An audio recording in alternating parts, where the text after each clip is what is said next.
Welcome to the Fizzy and Free podcast, where we are raising kids, not glasses. Because let's be real, motherhood is chaotic enough without a hangover.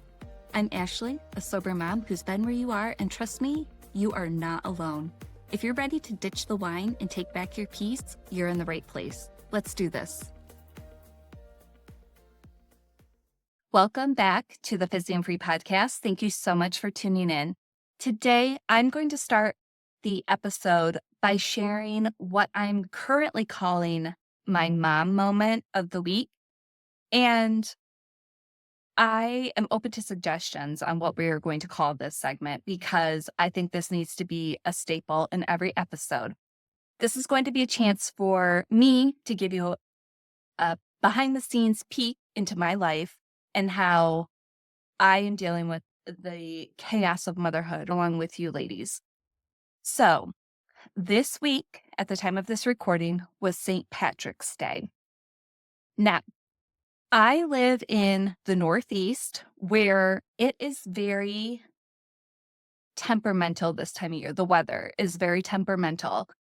And we could have today's going to be 73, tomorrow's high is 40, and nobody knows what's going on. So we always have to wear layers. On Monday morning, my oldest daughter, who is 9, came into the kitchen. She's dressed, ready to go. Awesome.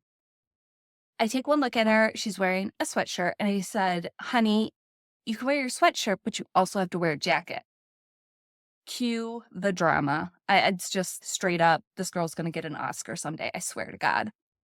She proceeds to tell me that I can't put on my coat. I said, yes, you can. So I turned around to help my younger daughter make sure she's getting her shoes on, all those other things. I turned back around and my daughter's standing there with the hood on and her jacket is like a cape. And I look at her and it's on. And I'm like, that's not what I meant. So I walked up to her. I shoved her arms into each of the arm sleeves and I zipped her up. I spared her the trauma of catching the chin in the zipper. Shout out to anybody who survived that childhood trauma. And then she proceeds to have this whole new issue with her backpack. She can't put her backpack on because her coat's too puffy. I snapped. I looked right at her. I said, knock it off. You're being dramatic. Put your coat on or put your backpack on. And lo and behold, she was able to put her backpack on. So fast forward to we're pulling into the school parking lot and she's sitting in the back seat and she says, Mom, in her sweet little innocent voice, Mom, I'm sorry. And I responded, I'm like, for what? And I'm sorry for yelling at you. And I took a couple of seconds and I was like, I'm not going to say it's okay because it's not. But I want her to know that I appreciate her apology. So that's exactly what I told her. I said, I really appreciate your apology. I said, but that's not how we speak to people. And she was like, yeah, I know. And so it's our turn to for the girls to get out of the car. And I put the car in park. As they're climbing out, I say, sweetie, I love you, but I hope you get pinched by the leprechaun. And I drove away. So that was how I dropped my kids off earlier this week. The follow-up, we talked about it at dinner that night, and we were all laughing about it because it's a pretty funny story. Okay, so mom moment behind. Let's get into this week's topic. And I want to talk about side effects of when you quit drinking and of your body going through a detox. Now, I'm going to be talking about really minor side effects of alcohol detox, just really annoyances. However, if you feel like you are physically dependent on alcohol, please seek medical advice because this is nothing to joke around with. You can actually die from alcohol detox if you are physically dependent. Okay, so with that out of the way, let's talk about some of the common side effects in early sobriety/detox. So some of these include anxiety, which I know most of us moms are no stranger to.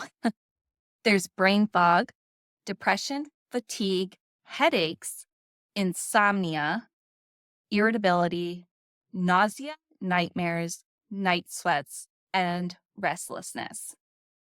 So I know you're probably listening to that list and you're like, okay, Ashley, that's honestly like just part of being a mom. But looking at some of these, I think the one thing that I notice is the insomnia. There are a lot of people who use alcohol as like a nightcap. And when your body doesn't have that anymore, you could really have a hard time falling asleep naturally. So that's just one example. The depression, we can get into that a little bit deeper, but your body is used to a certain level of dopamine and you're no longer reaching that euphoric high. So, I'm going to share with you some of my side effects I experienced, and these are in no particular order. I've mentioned that I experienced this out of this world anger. Like, picture anger from inside out. That's how I felt. Like, every little thing just set me off, like my hair was on fire. And that lasted probably about 2 weeks. It was like the worst PMS ever, accompanied with just like everything was annoying me, but it got better. Then I have in my notes here this blah slash meh feeling. Okay, that's depression. Okay, so I had some pretty like low lows. And I mentioned it briefly before, but when you are a regular drinker, your body is used to a certain level of dopamine. And it's this euphoric high. It's this artificial level of dopamine that like you can't really get in nature. So, like in naturally is what I meant to say. So it took my body several weeks to get used to like normal levels of dopamine. And I will say that while yes, even this far into my journey, I still miss those euphoric highs. I realize that it's worth the trade off because also no longer have those really deep depressions. So the mood swings are not so severe, they're more reasonable. Tiredness. I was so tired in those first few weeks. And I almost felt like I was pregnant. I mean, thank God I wasn't, but I literally felt like first trimester tired. Lay down at 4 p.m., wake up the next morning at 7. That's how tired I was. Another side effect I experienced that was not on the list is sugar cravings. Now, this is something that I want you to be mindful of. Because when you quit drinking, you want to make sure that you don't just transfer your addiction. And that's why I'm here, is because we want to make sure that when we quit drinking alcohol, we have something to fill that void so that we don't have addiction transfer. So for me, sugar cravings, this will depend on how much you were drinking, how often you were drinking, how long you were drinking. So for me, my body was used to receiving a certain amount of sugars every night from the alcohol. And so when I took that alcohol away, my body was still craving that sugar. So I replaced alcohol with ice cream and M&Ms. That was my go-to. And I'm like, I'm quitting drinking alcohol, right? So I'm not having these little dinky servings of ice cream. I was like, no, I want the big bowl. I want all the M&Ms. That's why I gained 50 pounds, but that's neither here nor there. We'll talk about that in another episode. Okay, and the last side effect that I experienced were like these really wild and weird dreams. And I only had a few, but I actually have an example and I want to share it with you.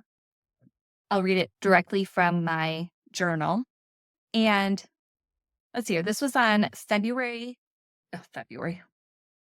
16th, 2022. And it says, 24 hours into this sober journey, and wow. Okay, so side note, this is when I was stuck in that day 1 cycle.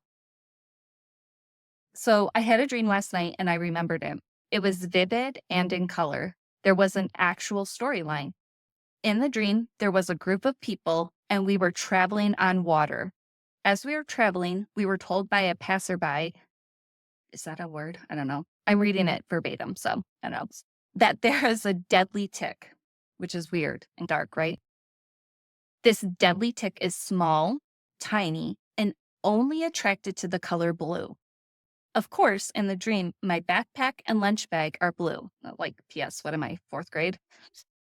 So, of course, everyone in the dream starts panicking, and we are instantly transported to a shopping center. I spent the rest of the dream searching for the perfect replacement backpack and lunch bag. When I first woke up, my thoughts were, that was weird. And I really liked my backpack. However, as I'm writing this, I have so many theories. One, the tick could easily be alcohol. It's small, tiny, and hidden, but it's deadly. The tick is attracted to a certain color, blue.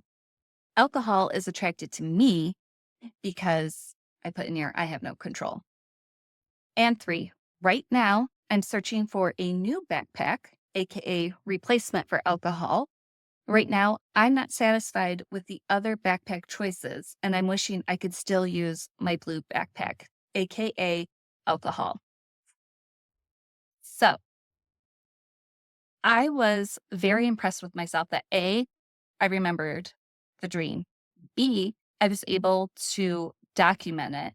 And C, I was able to analyze it. So as we move into these first few days and weeks of detox, I want you to keep in mind that there are some things you can do to make for a smoother transition as you go from drinking to not drinking. Okay, first suggestion I would tell old Ashley, clear your schedule if possible. Keep your commitments to the bare minimum. So you want to give yourself a lot of space and a lot of time because you're going to need it. You might be irritable. You're going to be tired. You might be like nauseous. So just really don't make any huge commitments. Keep it simple. The other suggestion, prepare your significant other, your family, your friends, etc. And I guess this depends on, I know some people quit and they don't tell the people in their lives, but you may be able to approach it in a way where you just say, hey, I'm trying out this new thing. And I might be irritable, I might be tired, et cetera, et cetera. For me, obviously, I'm an open book. So I just told everybody, said, hey, I'm quitting drinking. So at the time, I didn't know that I should prepare them for what was to come. But hindsight, I wish I could have. All right. Next, you're going to want to schedule small and easy self care activities. And now I'm saying small and easy because remember, we're keeping it simple. So whether that is journaling and having a candle lit, whether that is taking a bath, whether you want to just binge watch one of your favorite shows, whatever you find enjoyment in, do it. Next, be sure to journal. And now I would always roll my eyes at this and be like, okay, yeah, whatever. It's all like touchy feely woo woo stuff. I'm like, not interested.